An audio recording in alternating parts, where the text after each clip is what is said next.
Hello everybody, National Master Jesse Cohen here from Something Cool Chess with another video for you. Today I wanted to talk about Jorden Van Foreest, the recent winner of the mega international tournament Tata Steel 2021. For those who don't know, this tournament has been around for a long time. It hails the strongest the strongest players in the world every single year. It's a big event. And Magnus Carlsen played it, and he had an amazing performance. It was a crazy tournament, lots of ups and downs. And I think that this personally was his masterpiece from that tournament. By the way, for those who don't know, this is Jorden Van Foreest. He is 21 years old from the Netherlands. So anyway, let's jump right in. The opening isn't too much to speak about. It's a Sicilian defense. The one thing I thought was interesting was this early queen d3, violating the opening principles of bringing out the queen early. However, a very flexible move. This queen, can mobilize along the third rank, because often Sicilians queens go over to the king side anyway, and it also can help for early queenside castling since white has that half-open d file. It's a very interesting move, but makes a lot of sense as long as the queen isn't too much of a target, and black looks like she wants to start attacking her really quickly.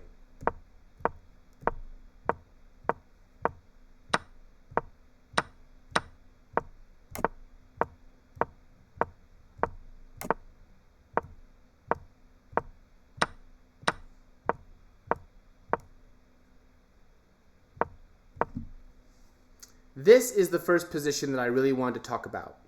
This next move blew my mind. In this position, we have to understand what is going on. Remember, the true purpose of chess is to get good things for you that are different from your opponent and then to use them as weapons, okay? What is it that white has in this position that is superior to black? The answer is piece activity. Compare white's pieces to black's. Compare this rook on this nice open file to this rook that is cramped in, or this rook that cannot safely go anywhere. I mean, it can go to c7, I suppose, which is decent, but nothing too great. This knight in the center, clearly superior to this. This queen out with range and attacking compared to this queen, not as good. I guess these rooks are about the same.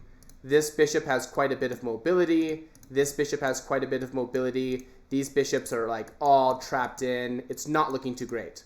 Okay, but black is up a pawn in exchange for this, which is why they didn't just go into this like, oh, hey, I'm willing to do this. No, they have something. But the thing is, white's advantage is going to go away. It is what we call a short-term advantage. It is an advantage in development. Give black just a few moves, and black will be able to activate and untangle this position. So white has to act fast and strike quickly in order to transfer, change that short-lasting advantage into a more long-term permanent one. Knight b5. I missed the key. This move is awesome. At first glance, it just loses a pawn, right? But take a look at this, okay? We're threatening the rook. We're threatening this pawn 2 times. He pretty much has to take it. Why on earth would we do this? The answer are these pawns right here and the position we have before us. As intermediate and beginner players, we just need to accept that pawns are worth 1, rooks are 5, bishops and knights are 3, queens are 9, so on and so forth. But if you want to become an advanced player, you have to start understanding that the value of pieces is determined by the position. Okay? Not all pawns are worth 1. These pawns are probably worth 1, but these pawns, connected, passed pawns that are ready to easily advance with attacks and get up the board and have extremely high chances of becoming at least 1 queen for which black will have to eventually sacrifice for. That is not worth 1 point anymore. Okay? I promise that if black does nothing, this b6 pawn is coming, this bishop is going to help out, this bishop not like that. This bishop is going to help out, and these rooks belong these past pawns. They're just going to keep pushing, and black's going to die. So black understood this and sacked back the piece. Takes back. Next key position, let's fast forward a little bit.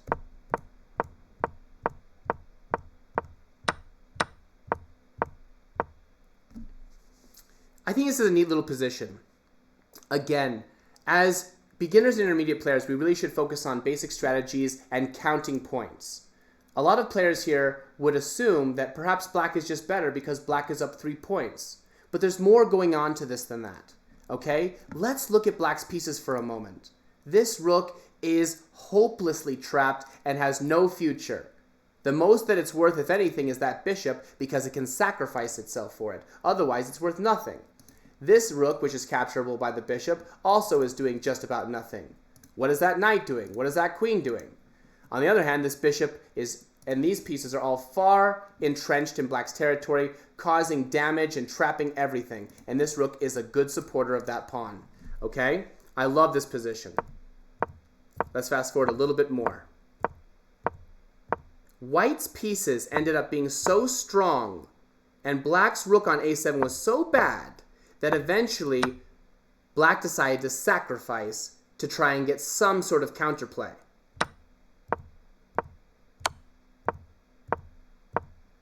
At this point, white is happy to trade off queens because white is up a piece at this point and is happy to finally start trading off. White was able to convert that short-term advantage of all that development and piece activity into the long-term advantage of getting that material back, and now is willing to convert into a winning endgame. The final thing I want to show you all about this game is this really, really neat finish. Basically, all that white is doing right now is setting up some sort of checkmate around this king, threatening things like rook takes, king takes, queen come down check. It's going to be checkmate any moment. So black is trying desperately to get something going against this king. All white has to do is get out of check. King h4, check, block, check. We got to be careful. We have 2 options. We're trying to get out of check. If we go here, knight takes g3 check. This might not be as straightforward as we think.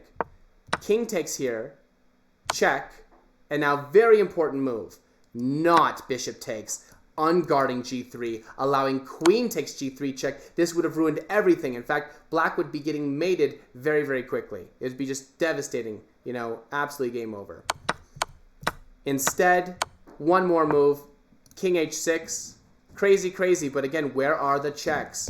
Pawn takes here, queen takes back, and finally black decides to resign in light of the threat of queen to g7 mate, and really there's just not much of a way to stop things. For example, let's say that queen takes g3, guarding here and saying, please don't trade queens, my knight can guard back. Well, alongside many other things, there is queen takes e3 check. How does black get out? If king h8, we stop guarding our rook, rook takes f8 check, is just leading to mate after blocking and mate. And the other alternative is, well, there is no other alternative. The rook can't block because of the pin. So that's just game over, right? Anyways, this is an amazing game played by an amazing player. Like I said, again, shout out to Jorden Van Foreest for winning this amazing tournament ahead of world champion Magnus Carlsen and playing an amazing game, showing us how to use both short-term and long-term advantages and showing us the true importance of piece activity and especially what can happen when you really shut down your opponent's ability to use their pieces. That can be just as devastating or more devastating than winning their pieces. It's an advanced way to win pieces, if you know what I mean. Anyway, I want to keep these things short, so you know what time it is. I'm out for now. Jesse Cohen, Summit School of Chess. Can't wait to see ya. Tomorrow, right here, we're going to have a big tournament online. We have 2 masters playing, and it is still open to be played in if you are interested. 80% of cash being given back. So, like first place is like $200. And yeah, it's going to be a great time. So check us out there, and I will see you tomorrow. Bye for now.